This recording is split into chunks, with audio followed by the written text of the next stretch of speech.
పుస్తకం మాట్లాడండి. ఆదికాండం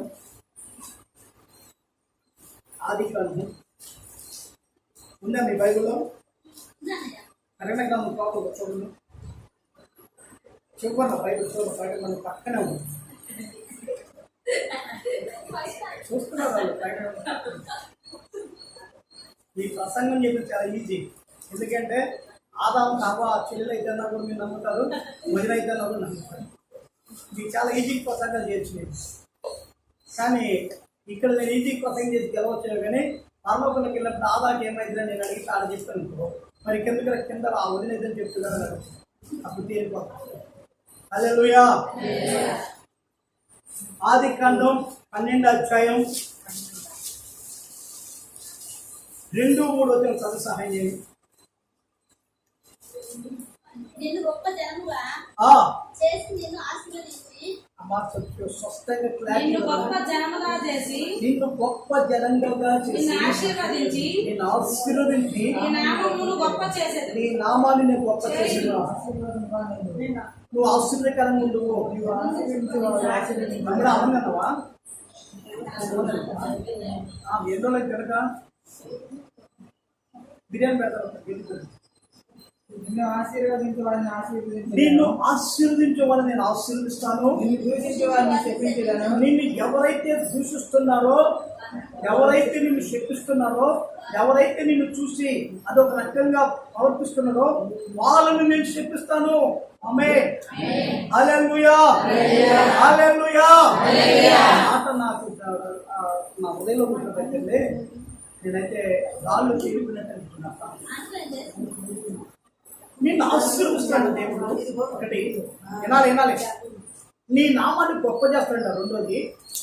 మూడోది, ఎవరు నిన్ను ఆశీర్వదిస్తారో వాళ్ళు కూడా దేవుడు ఆశీర్వదిస్తాడా. నాలుగోది, ఎవరు నిన్ను దూషిస్తున్నారో వాళ్ళ దేవుడు చేస్తాడు. ఆమేన్. 4 కార్యాలు దేవుడు చేస్తానని చెప్పాను నేను. ఎలా దేవుడి 7 మాసాలు ఎలా జరిగిపోయిందో అవసరం నీకు. ఈ 8వ మాసంలో ప్రభు నీ జీవితంలో వాగ్దానం చేస్తున్నాడు. ఏమనంటే, నేను నిన్ను ఆశీర్వదిస్తాను. ఏంటి చెప్పండి? యేసయ్య నిన్ను ఆశీర్వదిస్తున్నాడు.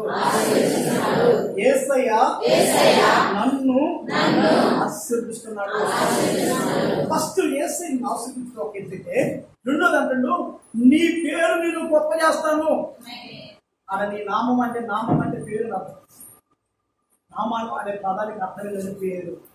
మీ పేరు గొప్ప చేస్తారండి ఆయన. ఎందువరకు నువ్వు ఎవరో తెలియదు, మీ పక్కింటో తెలీదు. కొంతమంది ఇళ్ళకాడికి పోయి, ఏమండి ఇక్కడ మల్లేశ్వరి ఎక్కడుందంటే, మల్లేశ్వర ఏ అచ్చమ్మా ఎక్కడ మల్లేశ్వరి వాళ్ళ ఇంటి దగ్గర మధ్యలో ఉంది ఆ మల్లేశ్వరిలో. కానీ అచ్చమ్మకి తెలియదు, పిచ్చమ్మకి తెలియదు. అంటే వాళ్ళ పేరు ఎవరికి తెలియదు పక్కింట్లో ఉన్నా కానీ. కానీ ప్రభు అంటున్నాడు ఈరోజు నీ పేరు నేను గొప్ప చేస్తాను. ఆమేన్. ఫస్ట్ నిన్ను ఆశీర్వదిస్తాడు. రెండోది నీ పేరు గొప్ప చేస్తాడు. మూడోది అంటాడు ఎవరు నిన్ను ఆశీర్వదిస్తారో, ఎవరు నిన్ను ప్రేమించి నీ క్షేమం కోరుతారో వారికి కూడా నేను ఆశీర్వదిస్తాను. ఆమేన్. అలా కాకుండా నేను దూషించి చెప్పించి నిన్ను చూసి రకంగా ప్రవర్తించి నీ కుటుంబాన్ని నాశనం కోరుకుంటే వాడిని నేను నాశనం చేస్తాను. ఆమేన్. ఎంత గొప్ప అవసరం. యేసయ్య ఈరోజు నీతో వాగ్దానం చేస్తున్నాను. ఎంతవరకు నీ జీవితంలో నేను ఎవరు ఆశీర్వదించారో ఈ రోజు నుంచి వాళ్ళు ఆశీర్వదించారు. ఆమేన్.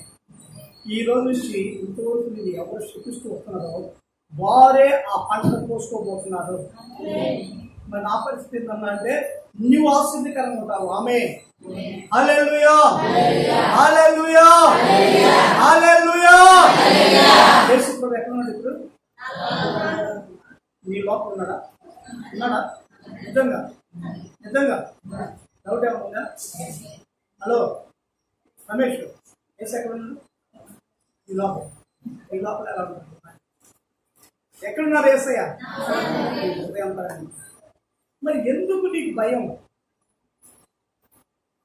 యేసయ్య నీతో ఉంటే, యేసు వాగ్దానం చేసిన యేసు నీతో ఉంటే ఆ వాగ్దానాలన్నీ నీయే కదా. ఎందుకు నీకు ఇంకా కలవరాలు, కన్నీళ్ళు, వేదన, దుఃఖం?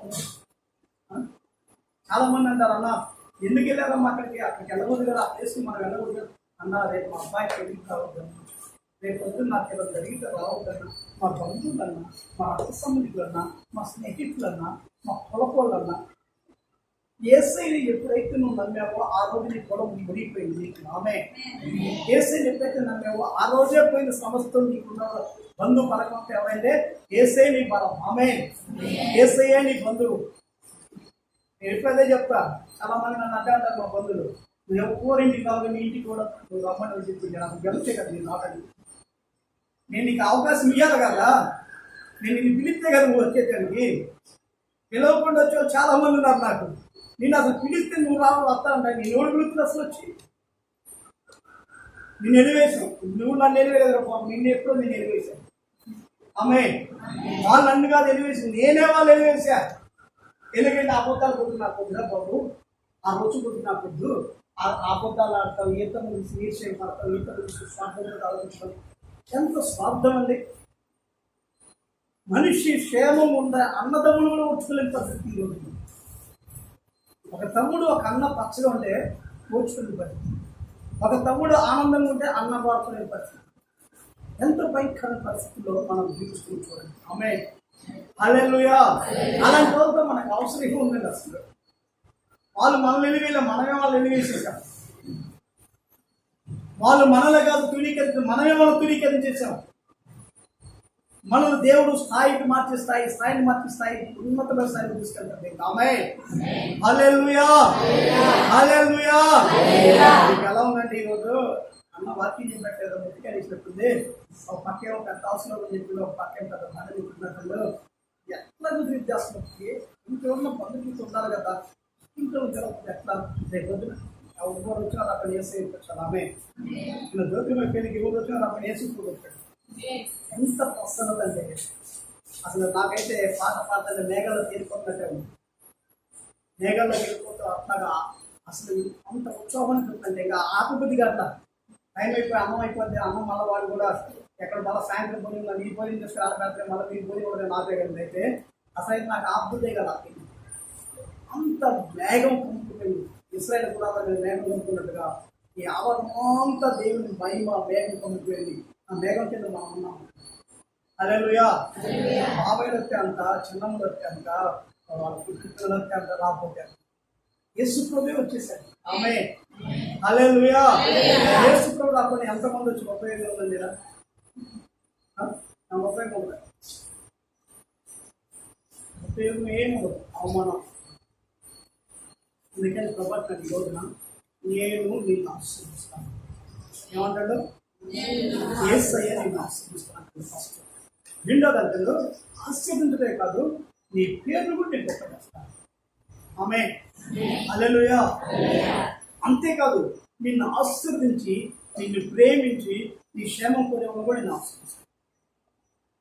4 గంటల్లో ఎవరైతే నిన్ను దూషిస్తాను, ఎవరైతే నిన్ను శిక్షిస్తాను, ఎవరైతే నీకు కీడు చెందుతున్నారో వారికి నేను కీడు.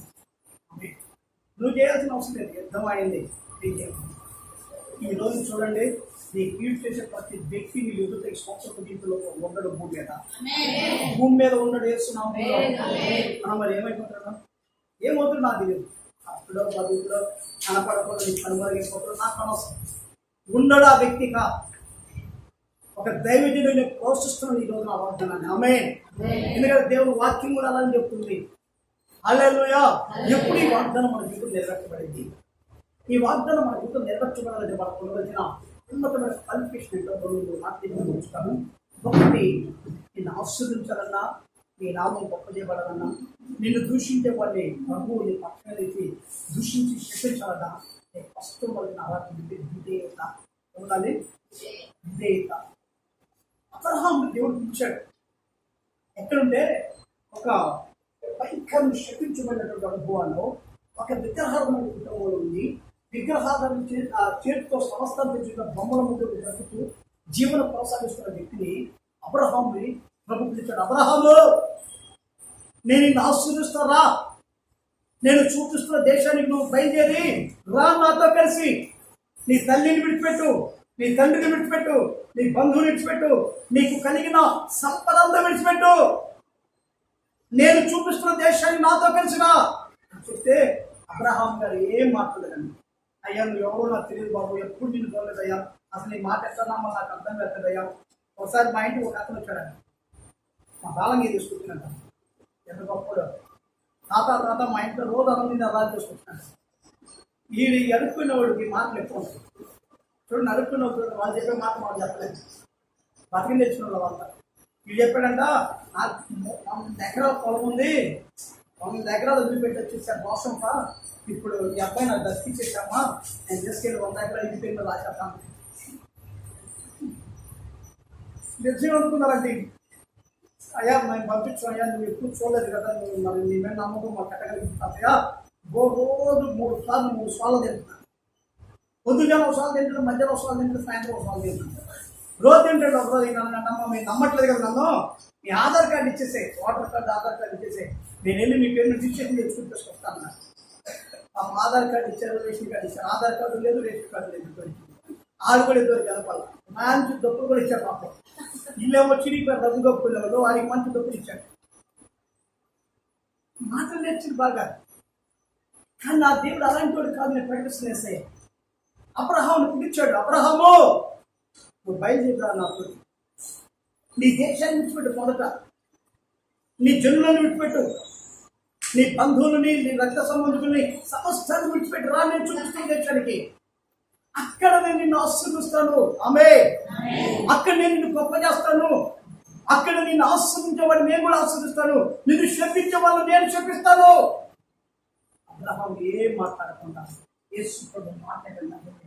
దేనిగా తల వచ్చి ఇల్లు విడిచిపెట్టి, వాకిలు విడిచిపెట్టి, తల్లిదండ్రులు విడిచిపెట్టి, అన్నదమ్ములు విడిచిపెట్టి, ఆస్తులు విడిచిపెట్టి, తన కలిగిన సమస్తాన్ని విడిచిపెట్టి అబ్రహాము నిన్న వాగ్దానం చొప్పున, అబ్రహాము నిన్న స్థలం చొప్పున లోబడి వెళ్ళిపోతా ఉన్నాను. ఆమె హల్లెలూయా.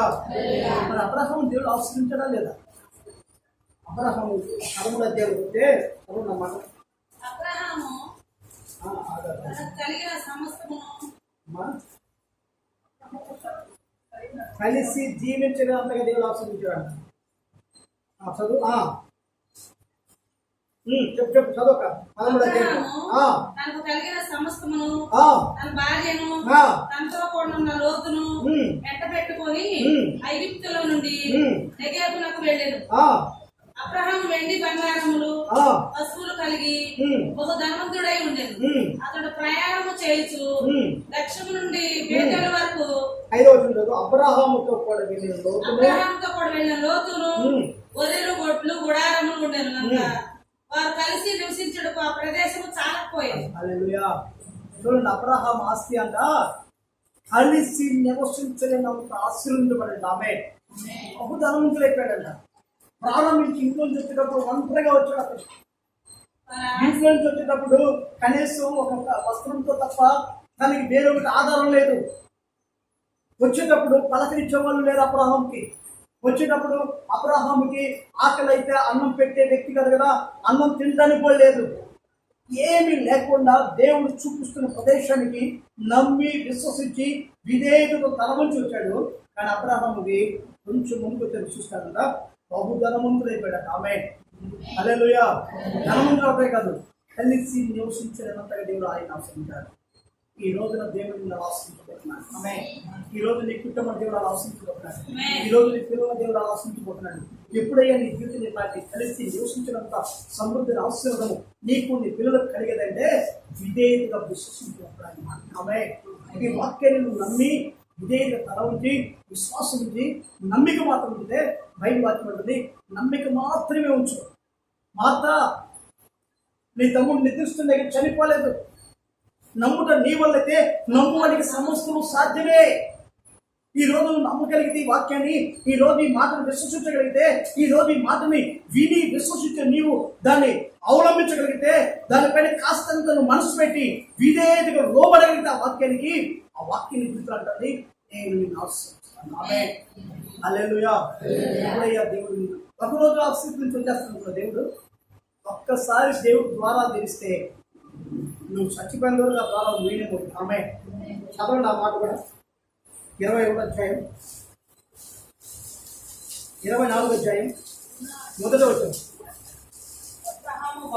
అబ్రహాము బహుకాలము కలిసిన వృద్ధుడై ఉండెను. అన్ని విషయాల్లో యెహోవా అబ్రహామును ఆశీర్వదించును. ఎప్పుడు కాలం గడిచిపోతున్న కొలత కూడా ఆశీర్దిస్తానే ఉన్నది అబ్రహాం. చాలు అనే మాట అబ్రహాం రావట్లేదు. యేసయ్య కూడా ఇంకా చాలు ఇతను ఆశీర్వదించడం అంటలేదు.